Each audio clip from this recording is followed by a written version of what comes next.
In a world where baseball has been put on hold for the foreseeable future, we are forced to stay inside and watch old baseball highlights. In one of the most insane off seasons in history, we have all held our breath in anticipation. It's hard for anyone to find any hope. But what if I told you that baseball is thriving? Virtual baseball, that is. If you're new to MLB The Show, this video might be for you. I'm gonna take your squad from rookie ball all the way to the show.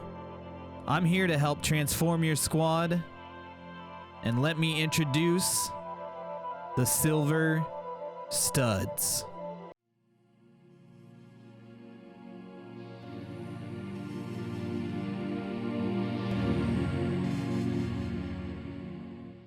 Yo, what's going on YouTube? It's your boy, the Holy Grail, and we're back with another video. This time it's gonna be a little different though. We're gonna be looking at the Silver Studs.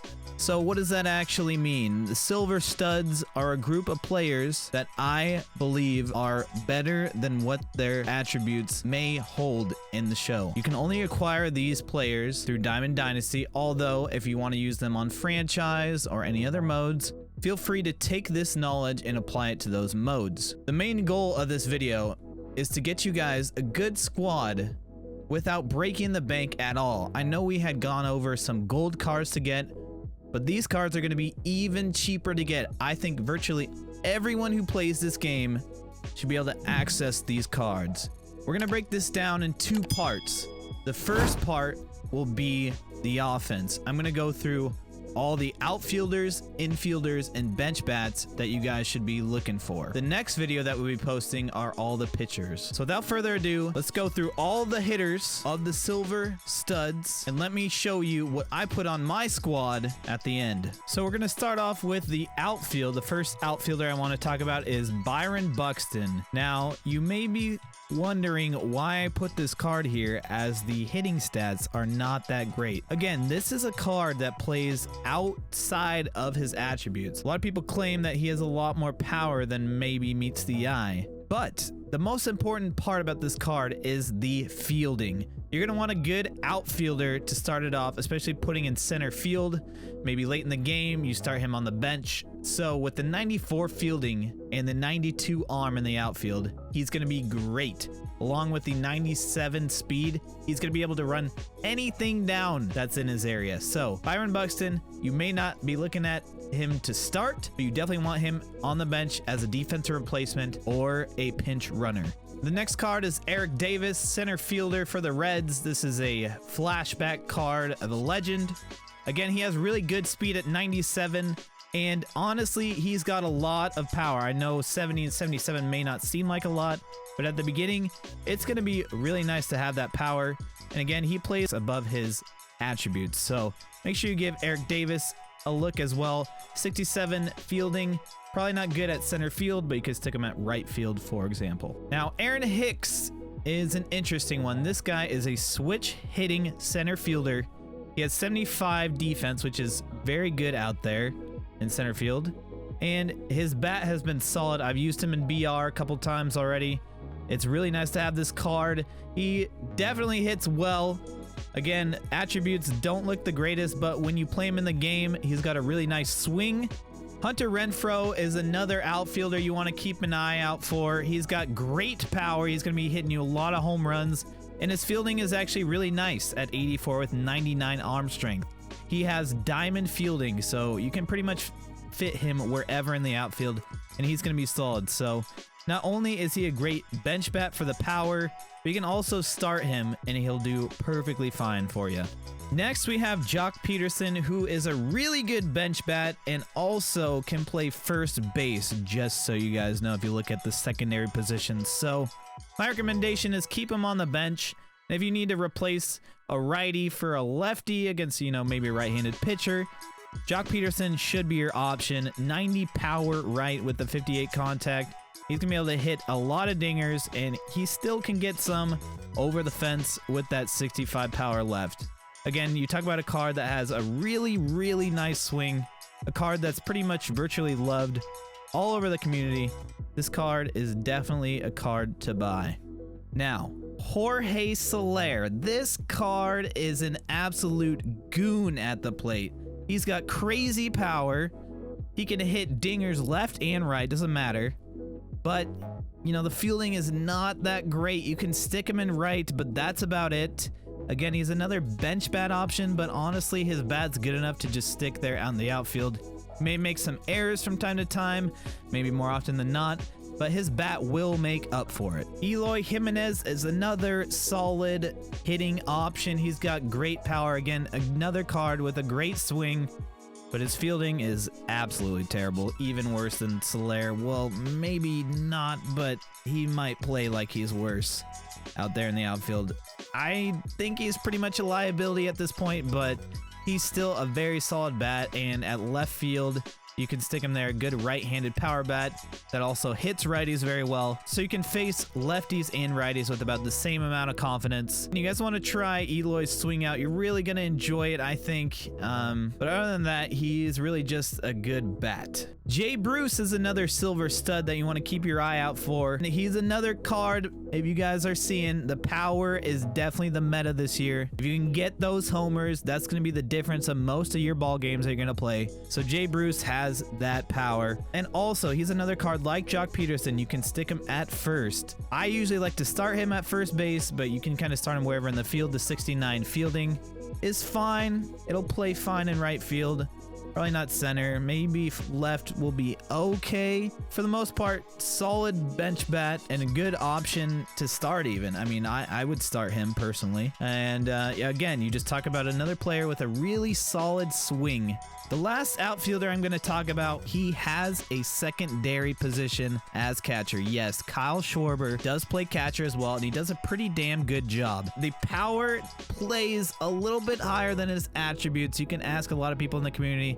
This Kyle Schwarber is a BR legend, and surprisingly, his fielding behind the dish is not that bad. Make sure you guys try Kyle Schwarber out. I think he's going to be your best option at catcher, so I would put him there, in my opinion. As we move into the infield, the first card we're going to talk about is Paul DeYoung. This shortstop is well-rounded. He can play first, second, or third, so anywhere in the infield. And he also has a really nice swing. His defense is what's going to make him a great card, though. That 87 fielding, you can stick him wherever, and he'll make gold glove plays for the most part.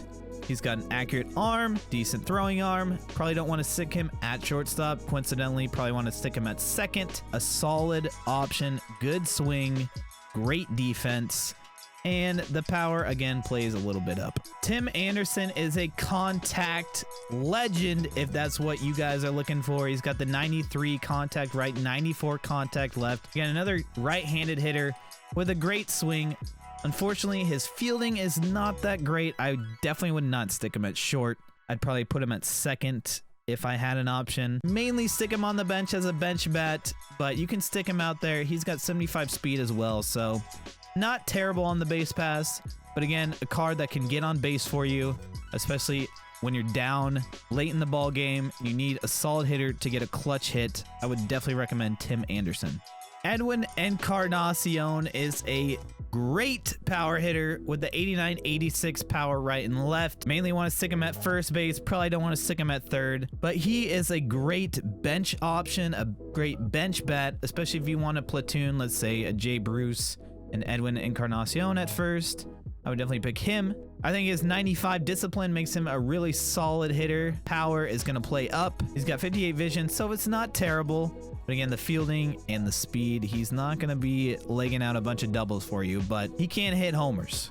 So Edwin Encarnacion, take a look at him. Now, the next card we're going to talk about is Reese Hoskins. This card is a great bat as well, but the fielding's not bad at 68. The average is about a 65, so 68 plays a little bit higher.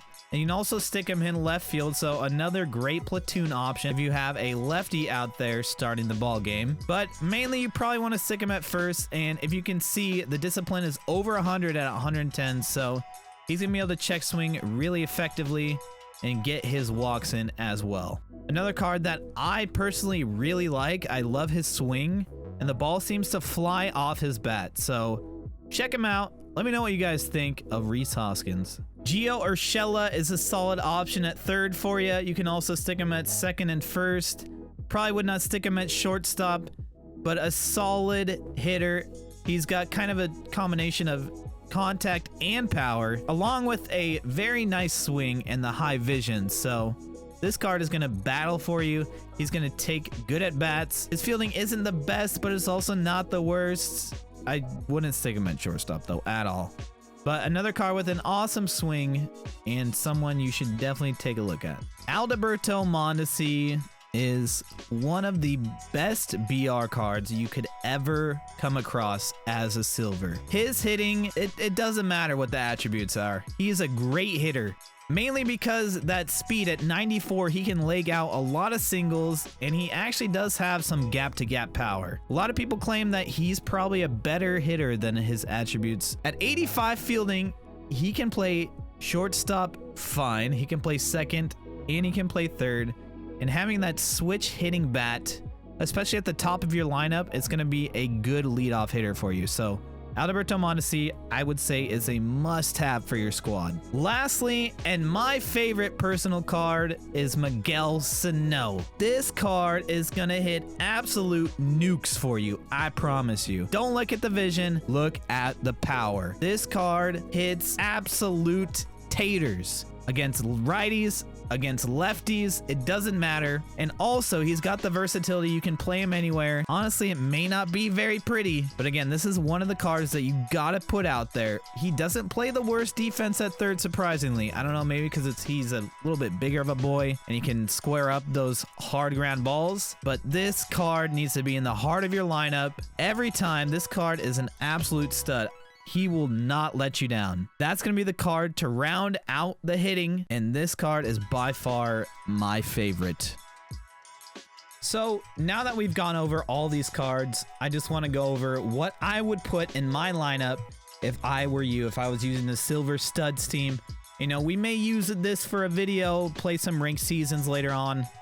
But for the lineup, we have starting off Alberto Montes at short, Aaron Hicks playing left field, Miguel Sano playing third, Cal Schwarber behind the dish, Jorge Solare in right field, Jay Bruce at first, Paul DeYoung playing second, Byron Buxton in center field, and on the bench, we have Hunter Renfro, Jock Pederson, Eric Davis, Reese Hoskins, and Tim Anderson.